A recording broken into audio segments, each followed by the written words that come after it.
किसान वाणी कार्यक्रम के प्रायोजक हैं कृषि एवं किसान कल्याण मंत्रालय, भारत सरकार।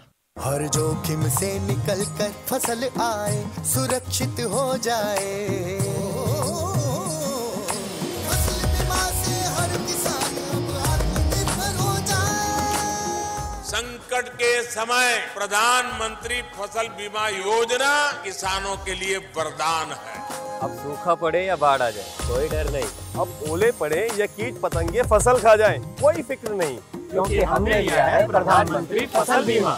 बुआई से फसल कटाई तक हर जोखिम का दावा, न्यूनतम प्रीमियम पर अधिकतम भुगतान का वादा। योजना से हर साल जुड़ रहे हैं 5 करोड़ से ज्यादा किसान। अब आपकी है बारी। नजदीकी कृषि कार्यालय, सहकारी समिति, बैंक शाखा, अधिकृत बीमा कंपनी या जन सेवा केंद्र में स्वेच्छा से करा सकते हैं पंजीकरण। फसल बीमा पोर्टल या फसल बीमा ऐप द्वारा भी कराया जा सकता है पंजीकरण। प्रधानमंत्री फसल बीमा योजना, आपकी फसलों का संपूर्ण सुरक्षा कवच। कृषि एवं किसान कल्याण मंत्रालय, भारत सरकार। किसान वाणी कार्यक्रम सुनने वाले सब बहन भाइयों ने धर्मवीर भाई की राम राम। आज के किसान वाणी कार्यक्रम के इस अंक में हम बहुत सारी जानकारियां आपके लिए लेकर के हाजिर हैं।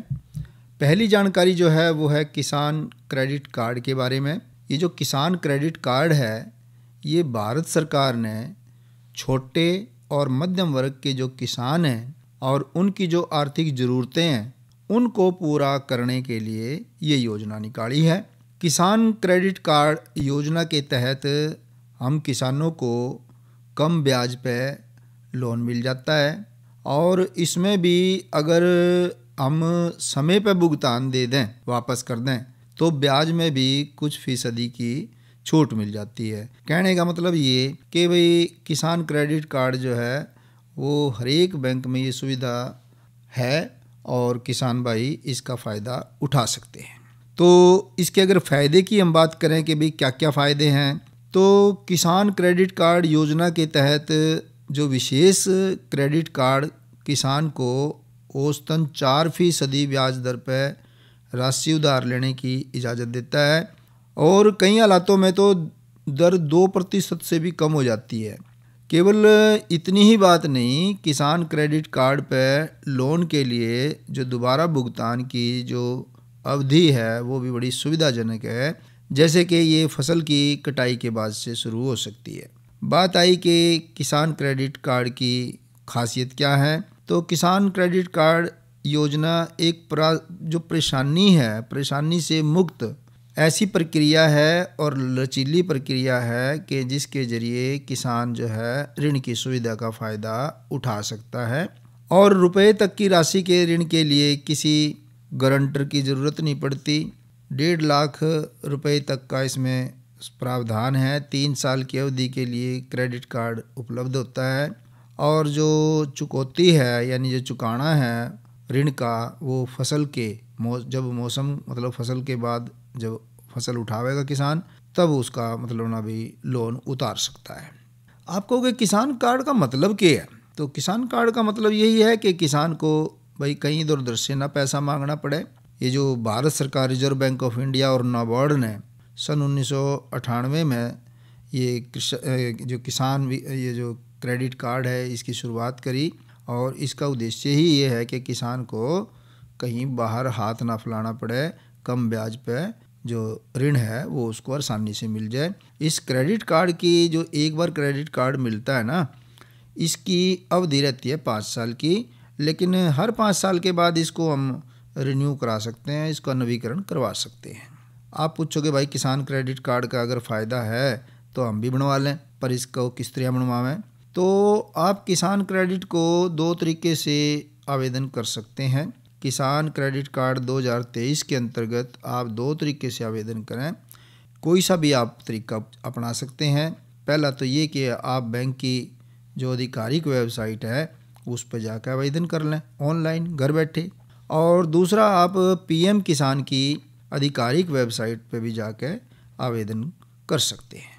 आप कहोगे किसान क्रेडिट कार्ड कौन बनावे, तो किसी के पास फसल उगाने के लिए पर्याप्त साधन नहीं होते, तो कोई किसान कर्ज के तले दबाया जाता है, तो इसलिए किसानों को आर्थिक रूप से मदद की ज़रूरत है। और इस बात को ध्यान में रखते हुए सरकार ने किसानों के लिए ये जो किसान क्रेडिट कार्ड की ये जो योजना है ये चला रखी है। आप कहोगे भाई किस किस को मिल सकती है ये सुविधा, तो ये सुविधा हर किसान इसका फ़ायदा उठा सके।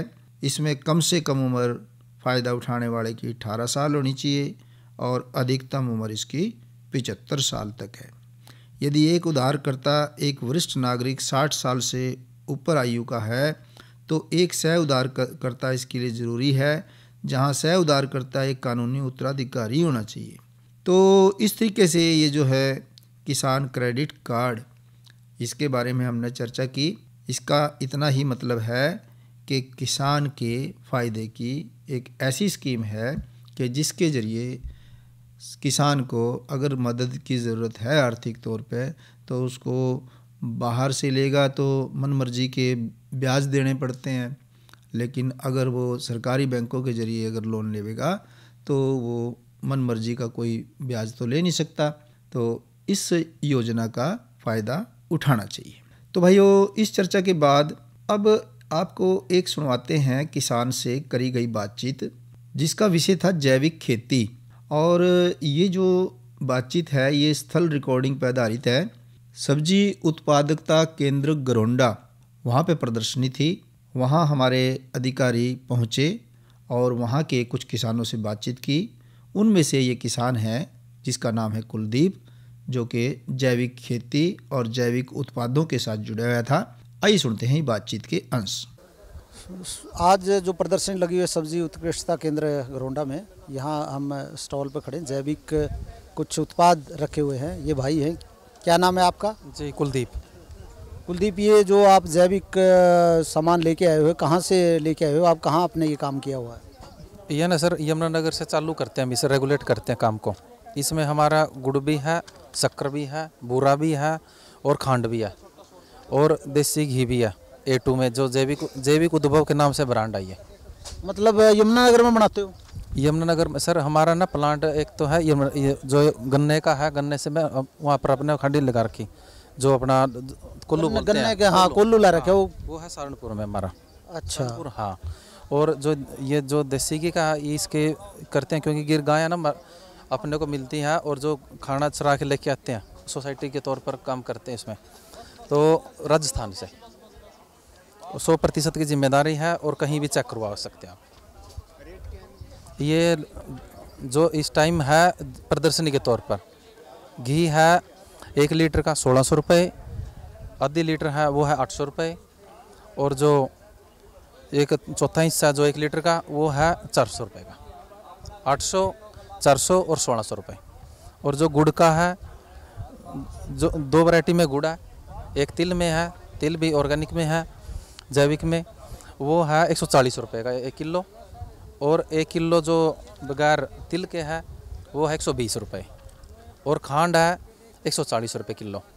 वैसे पैकिंग में ना आधे किलो में हमारे पास। और जो बूरा है वो है आधी किलो में 80 रुपये और वो है 160 रुपये।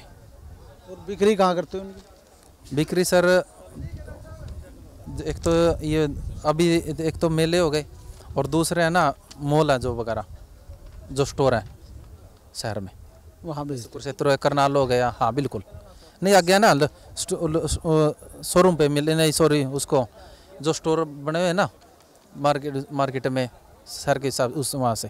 और ऑनलाइन भी आने वाला है, बस ये 5 दिन में आ जाए, 10 दिन में आ जाए। सरकार का भी कोई आपको प्रोत्साहन है, कोई हेल्प है इस तरह की इसमें? नहीं, अभी से तो सरकार का प्रोत्साहन नहीं है, लेकिन प्रोत्साहन इतना है कि इसमें कोऑपरेट करने लग रहे हैं कि जैविक के लिए थोड़े बहुत तो कुछ न कुछ सरकार देने भी लग रही है। अच्छा, एक बार लेकिन हमने लिया नहीं है, लेकिन अब आगे प्रोसेस है वो। एक बार मॉल में मैंने ऐसे ही बर्फी की तरह का एक गुड़ जो है बना रखा था, वो लिया। वो बहुत ही निम्न स्तर का गुड़ था, जो कि खाने के लायक भी नहीं था, लेकिन पैकिंग बहुत बढ़िया थी। इस तरह का काम तो नहीं है? नहीं, हम तो सर 100% की जिम्मेदारी दे रहे हैं। कोई लैब हो, कोई डॉक्टर हो, कोई बुजुर्ग हो, यानी कोई भी आपको पैमाना हो वहाँ पर आप चेक कर सकते हो। ठीक है जी, बहुत बहुत धन्यवाद। तो ये थे वो किसान जो कि जैविक उत्पादों के काम में लगे हुए हैं और जैविक उत्पादों को बढ़ावा दे रहे हैं। तो जैविक खेती करना इसलिए ज़रूरी है कि भाई ने जैसे बताया कि आप रेट से ही समझ जाओगे कि जैविक उत्पादों की समाज में कितनी मांग है। तो भाई वो आज का सवाल पूछ लें। आज का हमारा सवाल है HAU हिसार। ये नाम तो आपने सुना ही होगा, HAU हिसार। इसका पूरा नाम क्या है आपने ये बताना है। और ये जो आप नाम बताएंगे इसका सही जवाब जब देंगे तो आपने पहले अपना जवाब लिखना, जवाब के बाद अपना नाम लिखना और गांव का नाम लिखना, और मोबाइल नंबर 94 660 21 336 पे आपने SMS के ज़रिए जवाब भेजना है। तो जो पहले और जो भाग्यशाली जो ड्रा में हम नाम निकालेंगे उनका नाम हम अपने इसी कार्यक्रम में 6:50 पे देंगे। तो 6:50 तक आप ये जवाब दे सकते हैं।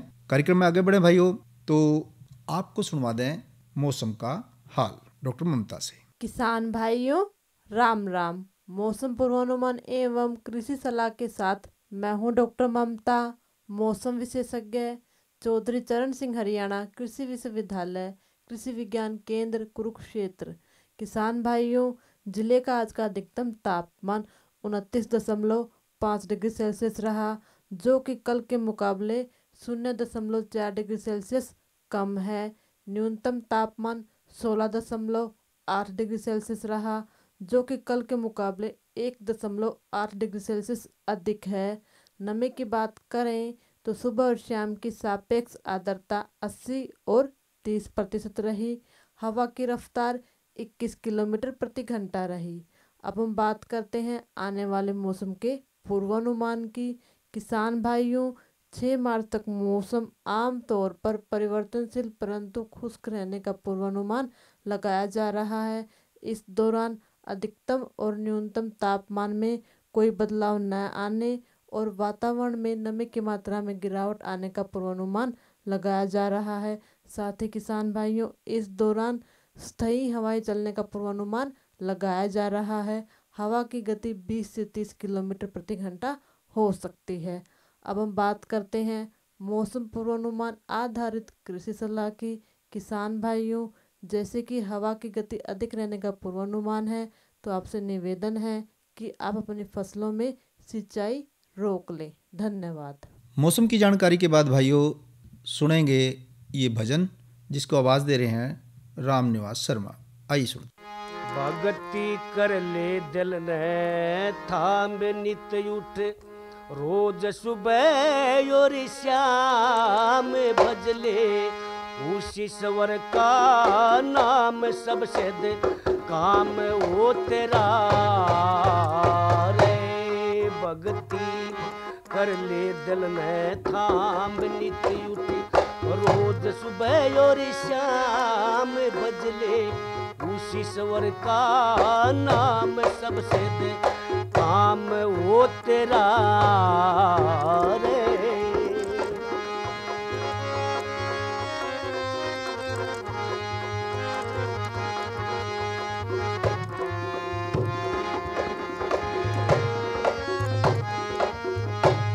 छोड़ दे जैल फैल सब रगड़े, कर सतुनित भर नए नए झगड़े रे।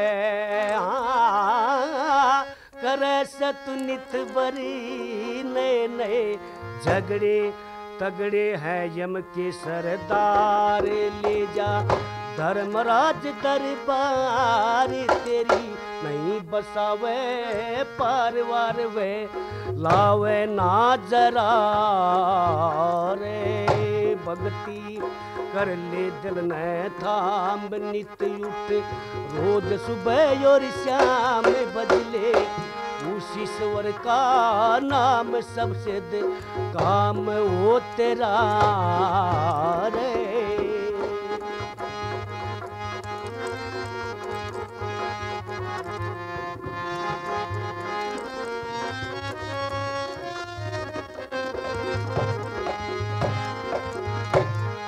छोड़ दे सुल्फा गंजा भंग,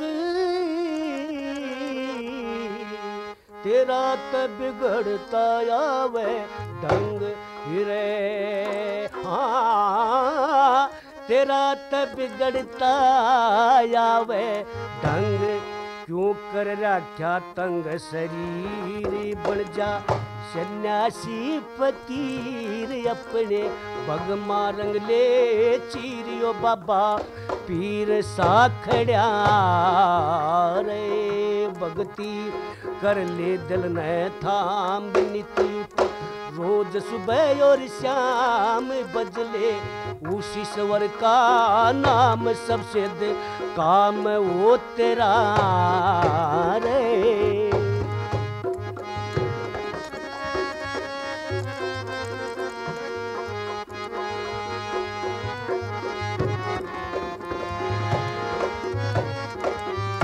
बंदे तू कर लेने क कमाई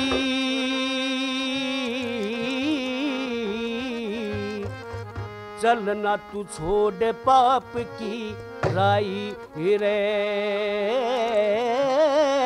चलना तू छोड़ पाप की राई भलाई कर ले दिल न खोले तेरा लागता न मोल तने कहूँ बजा के ढोल मेरा बोल से खरा रे भगती कर ले दिल ने थाम नित उठ रोज सुबह और शाम भजले उसी स्वर का नाम सबसे काम वो तेरा रे।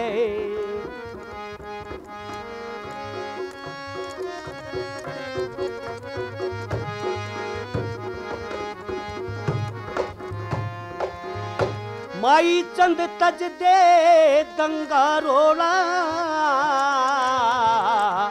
मनुष्य तू बने सादा भोला रे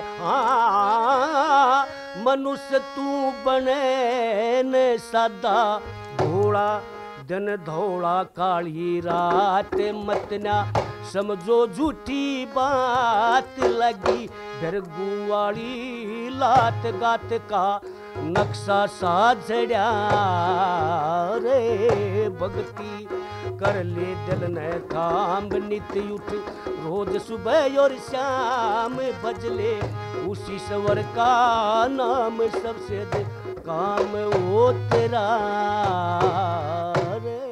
तो ये थे रामनिवास शर्मा जिनकी आवाज में आप भजन सुन रहे थे भक्ति कर ले दिल ने थाम। भाइयों आज जो हमारा जो आसपास का जो वातावरण है जिसको आप पर्यावरण कहो ये पर्यावरण प्रदूषित है। साइंसदान इस बारे में सहमत हैं कि पर्यावरण जो है सुधार करने की बहुत ज़्यादा ज़रूरत है। पर पर्यावरण में संतुलन कैसे आवे पर्यावरण किस तरीके से साफ बने इस बारे में पहले ये सोचना पड़ेगा कि पर्यावरण साफ था कद। तो जब अपने भारत में बहुत सारे जो जंगल होते थे पेड़ पौधे होते थे उस वक्त जो है पर्यावरण के अंदर काफ़ी संतुलन था काफ़ी ठीक था। ऐसा समय था कि जब सारी धरती पे खूब वन होते थे और वृक्षों ने क्या काम किया कि वृक्षों ने ही कार्बन डाइऑक्साइड जो है गैस उसका जहर खाया सोखा और प्राणवायु ऑक्सीजन का जो अमृत है वो धरती पर लुटाया। इंसान और जितने भी प्राणी हैं धरती पे उनके रहने लायक इस धरती को बनाया। भारत में ऐसे ऐसे जंगल होया करते कि जिनमें सूरज भी प्रवेश नहीं कर सका था। आज कश्मीर से कन्याकुमारी तक हमारी जो वन संपदा है आप सब जानते हैं कि वो क्षत विकसित पड़ी है। आबादी के बढ़ने के कारण जो वन हैं जो जंगल हैं उनकी अंधाधुंध कटाई करी गई है। उद्योग धंधों के फैलाव हुए हैं। कार्बन डाइऑक्साइड की बहुत ज़्यादा मात्रा बढ़ी है। उधर से जो वाहन हैं उनकी भी बढ़ोतरी बहुत ज़्यादा हुई और हानिकारक रद्दी के जो पदार्थ हैं वे बढ़े और जो विषैले कीटनाशक और रसायन हैं वो कृषि क्षेत्र में उनका उपयोग बढ़ा। पर्यावरण खराब हो गया, पर्यावरण प्रदूषित हो गया। अब ये पर्यावरण का जो संतुलन है अब कम है तो है चारों तरफ शोर है कि भाई पर्यावरण को बचाओ पर्यावरण को बचाओ। बहुत ज्वलंत मुद्दा है, खूब मुद्दे उठाए जाते हैं, लेकिन जो पर्यावरण सुधरने वाली बात है वो कैसे हो? वो होगी पर्यावरण के संतुलन में जब वृक्ष बहुत ज़्यादा मात्रा में लगेंगे। वृक्षों का बड़ा भारी योगदान है पर्यावरण के संतुलन में। क्यों? क्योंकि वृक्ष हमें जल और ऊर्जा और भोजन और लकड़ी और चारा और तरह तरह के वनों से मिलने वाले उत्पाद देते हैं। वे जल का संचयन करते हैं, यानी जल का संरक्षण करते हैं, भूमि के कटाव को रोकें, सूखे और अकाल की जो मुसीबत है उससे बचावें, बाढ़ से बचावें, और बाढ़ को संतुलित करने और पर्यावरण को सुधारने में ये जो वृक्ष हैं इनका बड़ा भारी योगदान है भाइयों। तो बात आई कि भी अब गरीबी बढ़ने से बचे, वनों पर दबाव बढ़ रहा है, तो बड़ा ज़रूरी है कि मोटी सी अगर हम बात करें कि भाई पेड़ लगावें, जहाँ भी जगह मिले खाली पेड़ लगावें। तो पेड़ कहाँ लगावें? किसान अपनी खेती लायक ज़मीन के किनारे किनारे लगा लें, मेन डो पे लगा लें, और परती और बिन उपजाऊ जो निजी ज़मीन है उस पर बड़े पैमाने पे पेड़ लग सकें। स्कूल रहे, कॉलेज रहे, संस्था रही बड़ी बड़ी, और पंचायती खाली ज़मीन पड़ी उनमें वन लगावें, और दूसरी खाली ज़मीन जैसे पंचायती भूमि बताई, शामलात बताई, इस तरह की भूमि पे आप वृक्ष लगा करके और पर्यावरण संतुलन का काम कर सकते हैं। पौधों के चुनाव के लिए जो है रोपाई के लिए 60 से 100 सेंटीमीटर तक के ऊंचे और विकसित और मजबूत तने वाले पौधों का चुनाव करें। पौधों को हमेशा वृक्ष की छाया में सीधी खड़ी दिशा में रखना चाहिए, और पौधों को लाने के बाद सुबह शाम पानी छिड़कना चाहिए, और जानवरों से पौधों की रक्षा करनी चाहिए। और मिट्टी की प्रकृति के हिसाब से पौधों की जो जाति है उनका हमने चुनाव करना पड़ेगा, भाई जैसी ज़मीन है उस हिसाब से।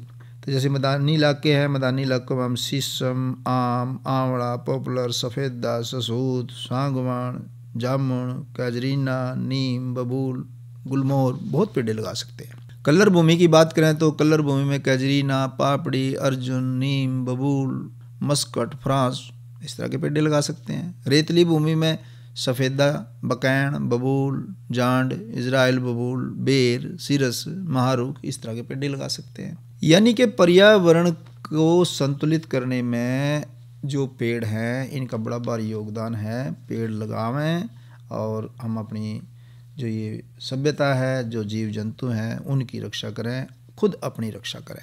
कल के कार्यक्रम के बारे में बात करें, कल हम जो किसान वाणी कार्यक्रम लेकर आएंगे उसमें पहली चर्चा रहेगी एग्री मार्केट ऐप की, दूसरी चर्चा रहेगी औषधीय फसल मुलट्टी की काश्त की, और भी बहुत सारी समसामयिक जानकारियां लेकर के हम कल के कार्यक्रम में हाजिर होंगे। अब हम बात करें कि जिनके सही जवाब आए हैं उन दो श्रोताओं का नाम बता दें। पहले तो हम सही जवाब बता दें। सही जवाब है चौधरी चरण सिंह हरियाणा कृषि विश्वविद्यालय हिसार, और इसका सही जवाब दिया निखिल कुमार हिसार से और गरिमा रानी घरोंडा से। तो आप दोनों को मुबारक। अब हम चलते चलते थोड़ी बात कर लें कि ये जो मोटे अनाजों का साल मनाया जा रहा है विश्व स्तर पे, इनमें क्या कुछ फ़ायदा भी है कि नहीं? तो इनमें फ़ायदा है, इनमें पोषक तत्व हैं। मोटे अनाज में गेहूं और चावल की बजाय ज़्यादा प्रोटीन है, क्रूड फाइबर है, आयरन है, जिंक है, फास्फोरस है, और बच्चे और महिलाओं में पोषण की कमी को दूर करने के लिए ये बड़े उपयोगी हैं। स्वास्थ्य में बड़ा लाभ है, जैसे anaemia, pellagra, B complex vitamin की कमी को दूर करने के लिए मोटे अनाज सोने पे सुहागे का काम करेंगे। इसके अलावा जो मोटापा है और जो शुगर के मरीज हैं या अन्य जीवन शैली से संबंधित जो रोग हैं जो इंसान को लगे हुए हैं, उनको दूर करने में भी ये काफ़ी मदद करते हैं।